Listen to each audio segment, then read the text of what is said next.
السلام علیکم ورحمۃ اللہ وبرکاتہ۔ بسم اللہ الرحمن الرحیم۔ ناظرین کرام، میں امید کرتا ہوں کہ آپ سب لوگ خیریت سے ہوں گے انشاءاللہ۔ اللہ آپ کو ہمیشہ خوش رکھے۔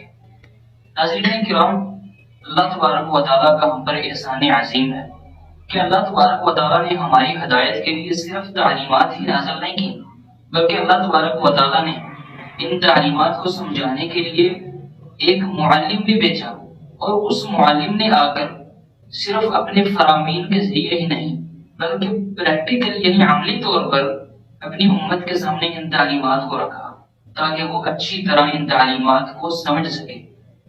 ناظرین کرام، یہ بات میں نے آپ کی خدمت میں اس لیے عرض کی ہے کیونکہ ربیع الاول کا مہینہ جا رہا ہے، تو اس لیے میں مناسب سمجھتا ہوں کہ آج آپ کے سامنے رکھوں کہ پروفٹ صلی اللہ علیہ وسلم کی زندگی سے ہمیں کیا کیا اسباق حاصل ہوتے ہیں۔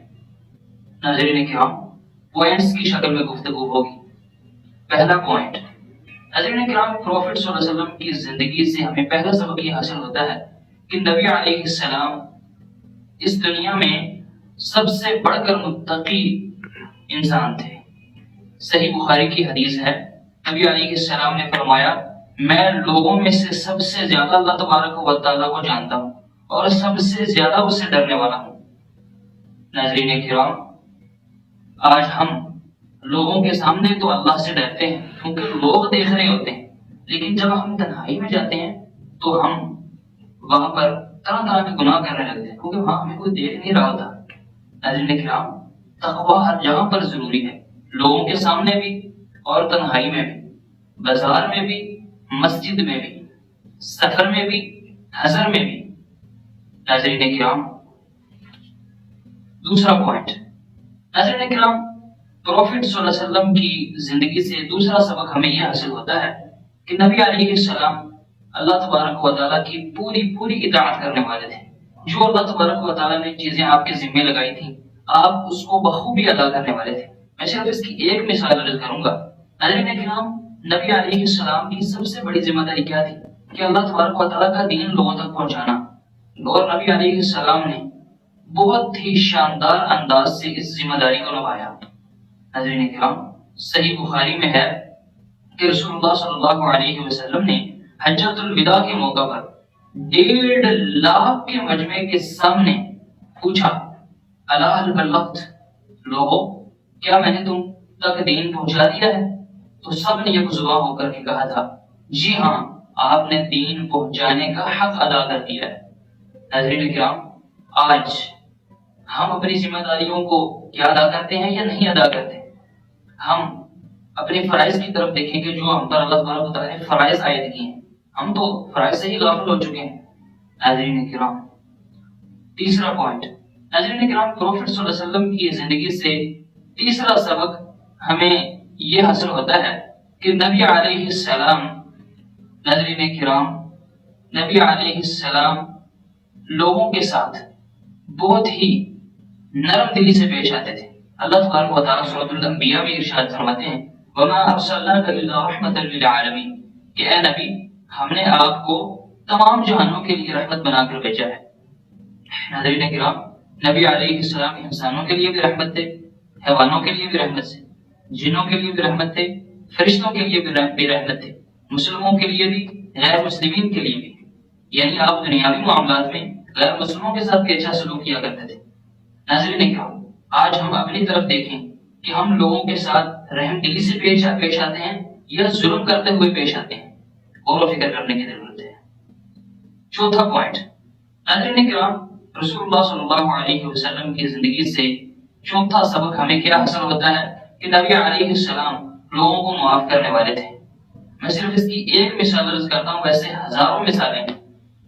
ناظرین کرام، فتح مکہ کے موقع پر جب نبی علیہ السلام کے سامنے آپ کے تمام دشمن کھڑے تھے، یعنی مشرکین مکہ، آپ چاہتے تو ان سے چن چن کر بدلہ لیتے، لیکن رسول اللہ صلی اللہ علیہ وسلم نے کیا کیا سنیے۔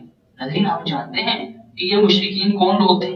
یہ وہی لوگ تھے جنہوں نے آپ کو مکہ میں تکلیف دینے میں کوئی کمی نہیں چھوڑی، آپ کے سامنے آپ کے ساتھیوں پر مشکلات کے پہاڑ توڑے، اور یہ وہی لوگ تھے جنہوں نے آپ کے خلاف قتل کی سازش کی۔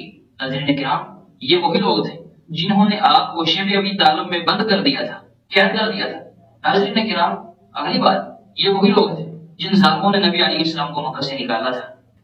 آج نبی علیہ السلام نے جب مکہ کو فتح کر لیا، یہ لوگ ڈر رہے تھے کہ نہ جانے آپ ہمارے ساتھ کیا ہونے والا ہے، لیکن ناظرین کرام، نبی علیہ السلام کی بلند اخلاقی، اعلیٰ سلفی اور آپ کی پہاڑوں جیسی معافی، نبی علیہ السلام نے سب کو مخاطب ہو کر کے کہا، جاؤ میں تم سب کو معاف کرتا ہوں۔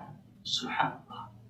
ناظرین کرام، آج ہم اپنی طرف دیکھیں، ہم تو ایک کا بدلہ دو سے لینا چاہتے ہیں۔ آج ہم ایک کا بدلہ دو سے لینا چاہتے ہیں۔ ناظرین کرام، یہ رویہ کسی بھی لحاظ سے درست نہیں ہے۔ ناظرین کرام، پانچواں پوائنٹ، ہمیں پروفیٹ صلی اللہ علیہ وسلم کی زندگی سے پانچواں سبق یہ حاصل ہوتا ہے کہ نبی علیہ السلام کو اللہ تبارک و تعالیٰ نے جتنا بلند مقام دیا تھا نا، آپ اتنی ہی زیادہ عاجزی کرنے والے تھے، یعنی اپنے آپ کو چھوٹا سمجھتے تھے۔ سبحان اللہ، یہی بات ہے کہ آج ہر انسان کے دل میں آپ کی محبت ہے۔ ناظرین کرام، یہ جو میں نے آپ کی خدمت میں بات پیش کی کہ آپ ہم سے زیادہ عاجزی کیا کرنے والے تھے، صحیح بخاری میں ہے، انس رضی اللہ عنہ بیان کرتے ہیں کہ رسول اللہ صلی اللہ علیہ وسلم کی عاجزی اتنی تھی کہ مدینہ کی لونڈیوں میں سے ایک لونڈی آپ کو جہاں چاہتی لے جاتی تھی۔ لیکن ہم غلام لونڈی کا کوئی اسٹیٹس نہیں ہوتا تھا، آپ جہاں چاہتی لے جاتی تھی۔ آپ کون تھے؟ انبیاء کے سردار تھے۔ نظر کرام، آج ہم اپنی طرف دیتے، ہمارے پاس چار پیسے کیا آ گئے، ہم تو بھول جاتے ہیں، بندے کو بندہ نہیں سمجھتے۔ ناظرین کرام، چھٹا پوائنٹ، ناظرین کرام، پروفیٹ صلی اللہ علیہ وسلم کی زندگی سے ہمیں چھٹا سبق کیا ملتا ہے کہ نبی علیہ السلام بہترین ہسبینڈ تھے۔ ابن ماجہ میں ہے، آپ نے فرمایا، لوگوں تم میں سے سب سے بہترین وہ ہے جو اپنے گھر والوں کے لیے بہترین ہے، اور فرمایا میں محمد صلی اللہ علیہ وسلم تم سب میں سے سب سے زیادہ میں اپنے گھر والوں کے لیے بہتر ہوں۔ ناظرین کرام، آج ہم اپنی طرف غور کریں کہ ہم واحد لوگوں کے ساتھ بہت ہنس کی باتیں کرتے ہیں، لیکن جب گھر میں آتے ہیں بیوی کو گالیاں دیتے ہیں، بچوں کو لان لان کر کے بددعائیں دیتے ہیں، یہ رویہ درست نہیں۔ ساتواں پوائنٹ، ناظرین کرام، پروفیٹ صلی اللہ علیہ وسلم کی زندگی سے ساتواں سبق ہمیں کیا ملتا ہے کہ رسول اللہ صلی اللہ علیہ وسلم جہاں ایک بہترین خامد تھے، وہاں آپ ایک بہترین استاد بھی تھے۔ چنانچہ صحیح مسلم میں صحابی بیان کرتے ہیں، کہتے ہیں کہ میں نے رسول اللہ صلی اللہ علیہ وسلم جیسا استاد نہ آپ سے پہلے دیکھا نہ ہی آپ کے بعد بھی دیکھا۔ ناظرین کرام، نبی علیہ السلام بہترین استاد تھے، اس لیے آج کے اساتذہ کو بھی یہ چاہیے کہ اپنے شاگردوں کو بہترین انداز سے تعلیمات دیں۔ آٹھواں پوائنٹ، ناظرین کرام، پروفیٹ صلی اللہ علیہ وسلم کی زندگی سے آٹھواں سبق ہمیں کیا ملتا ہے کہ نبی علیہ السلام اللہ تبارک و تعالیٰ کے کمال کرتے کے شکر گزار ہوتے تھے۔ چنانچہ صحیح بخاری میں ہے، عائشہ رضی اللہ عنہا نے نبی علیہ السلام نے پوچھا کہ جب آپ کے قدم مبارک پھٹ جاتے تھے قیام کرتے کرتے تو پوچھا کہ اے اللہ کے رسول، آپ اتنی زیادہ مشکل کیوں اٹھاتے ہیں جبکہ اللہ تبارک و تعالیٰ نے آپ کے اگلے پچھلے گناہ معاف کر دیے ہیں؟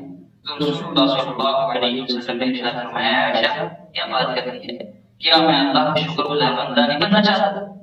سبحان اللہ۔ نبی کرام، ہم اپنی طرف دیکھیں، آج ہم سے اگر کوئی شخص پوچھتا ہے کہ آپ کے حالات کیسے ہیں، ہم پر اللہ کی بے شمار نعمتیں ہوتی ہیں، لیکن ہم کیا کہتے ہیں کہ حالات ہی بڑے خراب ہیں، میں بڑی۔ ناظرین کرام، نواں پوائنٹ، ناظرین کرام، پروفیٹ صلی اللہ علیہ وسلم کی زندگی سے نواں سبق ہمیں یہ حاصل ہوتا ہے کہ نبی علیہ السلام بڑی اچھے اخلاق والے تھے، جیسے سورۃ الکہف میں اللہ تعالیٰ فرماتے ہیں انک لعلی خلق عظیم، کہ اے نبی آپ تو بلند ترین اخلاق پر فائز ہیں۔ ہم اس کی پوری وضاحت پچھلی ویڈیو میں کر چکے ہیں، الحمدللہ۔ ناظرین کرام، ہم اپنی طرف دیکھیں کیا ہمارا بھی اچھا اخلاق ہے، ہم لوگوں سے ملتے ہیں، ہم ان کو اچھے منہ سے نہیں بلاتے، ہم لوگوں سے ناراض ہوتے ہیں، کبھی ان سے لڑائی کرتے ہیں اور کبھی ان کے الٹے نام لیتے ہیں، کبھی ان پر ہم تشریح کرتے ہیں۔ ناظرین کرام، 10واں پوائنٹ، پروفیٹ صلی اللہ علیہ وسلم کی زندگی سے ہمیں 10واں سبق یہ ملتا ہے کہ نبی علیہ السلام بچوں سے بہت زیادہ محبت کرنے والے تھے۔ ناظرین کرام، بہت باتیں ہیں کہنے کے لیے، لیکن صرف ایک ہی سنتا ہوں۔ صحیح بخاری میں ہے کہ جناب حسن بن علی رضی اللہ عنہ کو آپ نے پوچھا کہ عباس بن عباس رضی اللہ عنہ بیٹھے تھے، انہوں نے کہا کہ اللہ کا رسول میرے تو 10 بیٹے ہیں لیکن 10 بچے ہیں، میں نے کبھی کسی کو غصہ نہیں دیا۔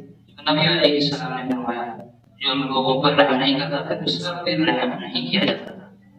ناظرین ہم آج ہماری طرف دیکھیں ہمارا بچوں کے ساتھ رویہ کیسا ہے۔ ہم بچوں کو جب ڈانٹتے بولتے ہیں اور چھوٹے چھوٹے بچوں کو مارنے لگتے ہیں۔